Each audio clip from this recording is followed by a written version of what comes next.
सतनाम। जनक राजा मिथिलापुरी का राजा था। गर्मी के दिन थे।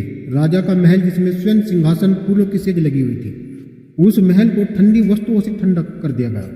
राजा को अपने ही सिंहासन पर नींद आ गई। सपने में देखा, राजा ने सपने में देखा कि शत्रु राजा ने उसके राज्य पर हमला कर दिया और उसका राज्य छीन लिया। तेज धूप में राजा को नग्न व्यवस्था में देश निकाला दे दिया गया। उस समय उसके शरीर पर केवल एक लंगोटी ही थी। दूसरे राजाओं ने सारे गांव नगरों को सूचना दे दी कि कोई भी राजा को अन्न और जल देगा, राजा को अन्न और जल देगा वह सजा पाएगा, और जो राजा का हुक्म मानेगा उसको राजा इनाम देगा। राजा प्रजा ने शत्रु राजा के डर के कारण राजा जनक का बहुत अपमान किया। नीचे से धरती, ऊपर से आकाश की गर्मी के कारण राजा के हाथ और पांवों में छाले पड़ गए। राजा जनक को भूख ने बहुत व्याकुल किया। शरीर कांपने लगा, इतना कमजोर हो गया कि चलने फिरने में भी असमर्थ हो गया। जिस प्रजा को उसने पाला था, उसका भला किया था, उसके विरोधी राजा के भय के कारण उसकी किसी ने कोई सहायता नहीं की। किसी स्थान पर खिचड़ी बांटी जा रही थी। बहुत भिखारी इकट्ठा थे। खिचड़ी बढ़ चुकी थी। राजा ने खिचड़ी बांटने वाले से प्रार्थना की कि मुझे भी थोड़ी खिचड़ी दे दो। खिचड़ी लेकर जब राजा खाने लगता, उसी समय दो मस्त सांड आपस में लड़ते लड़ते राजा से टकरा गए। राजा की खिचड़ी वाला बर्तन गिरकर टूट गया। खिचड़ी मिट्टी में मिल गई। राजा जोर जोर से रोने लगा। अधिक आवाज के कारण उसकी नींद खुल गई। राजा का सपना टूट गया। उसने सपने में अपने आप को एक सोने के सिंहासन और फूलों की सेज पर पाया। राजा को अब कुछ भी अच्छा न लगता। उसको पूर्ण विश्वास हो गया कि मैंने जो सपना देखा है वह विपत्ति मुझ पर जरूर आएगी। कोई शक्तिशाली शत्रु राजा मेरी ऐसी हालत करेगा। राजा को अब महल और सभी सुख सुविधाएं झूठी अनुभव होने लगती। राजा के दिल दिमाग से अब टूट चुका था। वह अपने घोड़े पर चढ़कर सपने वाली जगह देखने गया जहां उसने खिचड़ी मांगी थी। उस जगह को देखकर वह यह भ्रम हो गया कि जो सपना मैंने देखा है वह सच है या यह संसार सच है। अब वह राजा ने अपने दरबार में सभी ऋषि मुनियों को बुलवाया। सबके आगे प्रश्न किया कि यह सच है या वो सच था जो मैं देख चुका। यह कोई भी इस प्रश्न का उत्तर न दे सका। राजा ने सभी ऋषि मुनियों को अपने ही महल में रख लिया और कहा कि जब तक मेरे प्रश्न का उत्तर नहीं मिल जाता आप यहीं रहोगे।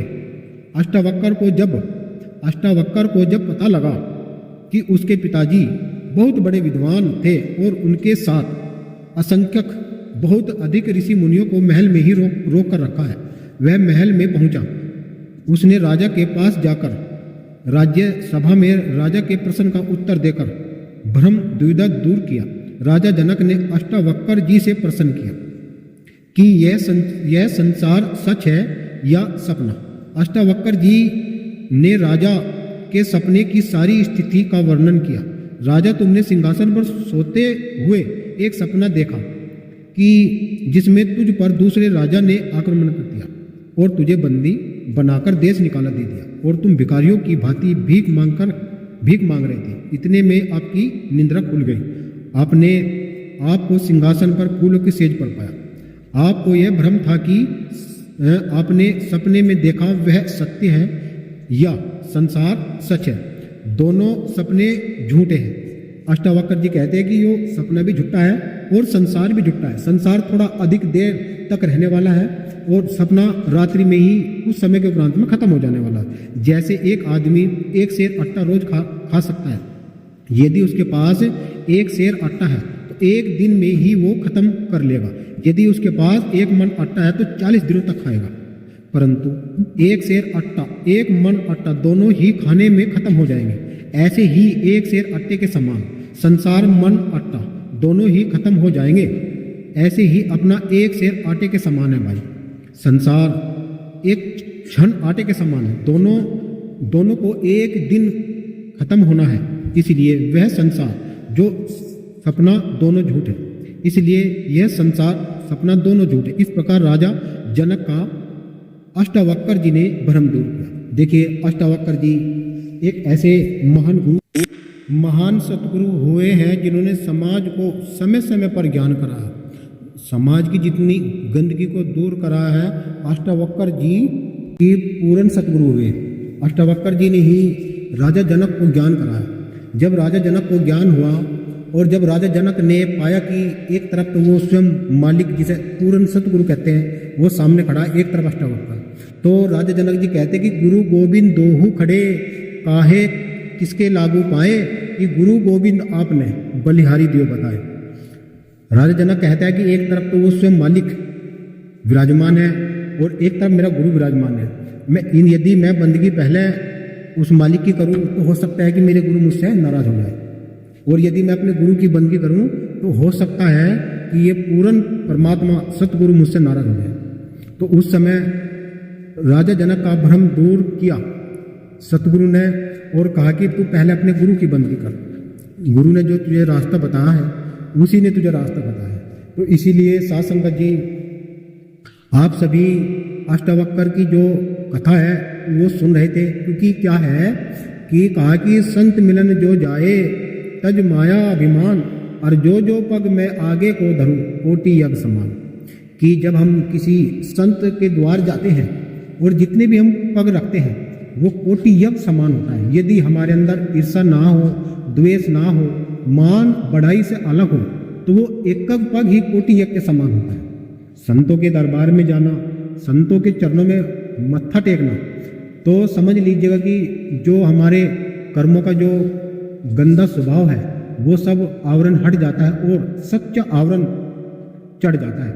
लेकिन ये पूर्ण संत जो होते हैं ये उनके चरणों में ही बंदगी करने से होता है, ऐसा नहीं होता। आज हमारे बीच संत शिरोमणि सतगुरु स्वरूप सतगुरु समनदास जी महाराज इस संसार में सतगुरु रविदास जी महाराज का ये नाम चमकाया है। वे यहाँ पूर्ण सतगुरु के रूप में प्रकट हुए। उनके चरणों में जिन जिन लोगों ने भी मत्था टेका उन्हें वो ज्ञान मत्था टेकते टेकते ही उन्होंने करवा दिया। तो ऐसे सतगुरु की बंदगी करना चाहिए जो निरिच्छा हो, निर्लालच हो, निर्बंधन हो। लेकिन जो माया में बंधे हुए हैं, लिपटे हुए हैं, उनके चरणों में बंदी करने से क्या फायदा, वे खुद ही दुखी है। इसलिए हमारे सतगुरु महाराज कहते हैं कि बंधे को बंधा मिला, बंध छुटावे कौन, और बंदगी करो निर्बंदगी पल में दे छुटा। कि महाराज कहते हैं कि अरे वो भी बंधा हुआ है और तू भी बंधा हुआ है। जब तू भी बंधा हुआ और वो भी बंधा हुआ तो तुम्हें दोनों को कौन छुटाओगा? सतगुरु छुटा सके। सतगुरु को याद रखो, सतगुरु है सबसे न्यारा, और जब सतगुरु को तुम याद रखोगे तो थारे बंधन वो पल में काट देगा। इसीलिए साध संगत जी, आप इस चीज को समझ लीजिएगा, विचार कर लीजिएगा कि एक सतगुरु की अपने घर में बंदगी करो, वहीं गद्दी लगाओ, वहीं गुरु जी का भोग लगाओ, और जो गुरु जी का शब्द है उसका आप सिमरन करिएगा। और जब आप सिमरन करोगे तो आपको सच्चा मार्ग में स्वयं मालिक दर्शा देंगे। तो पहले बंदगी करनी है कि बंदगी करूं निज नाम की, रहूं गुरु चरणों का दास। और बंदगी के प्रकट हुए श्री सतगुरु रविदास की, धन धन सतगुरु रविदास, दुख पाप को दियो मेट, सतनाम अमृत चकू अदली नाम, परम संत सतगुरु रविदास, सतगुरु स्वामी समनदास, ज्ञान भिक्षुक सतनाम। ये बंदगी करनी चाहिए अपने सतगुरु के चरणों में 3 बार बंदगी जब करोगे तो तुम्हारी गंदगी कटेगी, करोगे बंदगी कटेगी गंदगी। तो साध संगत जी, यदि आप हमारे चैनल पर नए हैं तो उसको सब्सक्राइब और लाइक जरूर कर लेना, जिससे कि ज्ञानवर्धक वीडियो आपको समय पर मिलती रहे। तो एक जयकारे के साथ वीडियो को यही समाप्त करेंगे। बोलिए संत शिरोमणि सतगुरु रविदास महाराज की जय, सतगुरु समनदास महाराज की जय, गुरु मेहता दास महाराज की जय, सतनाम सतगुरु जय रविदास।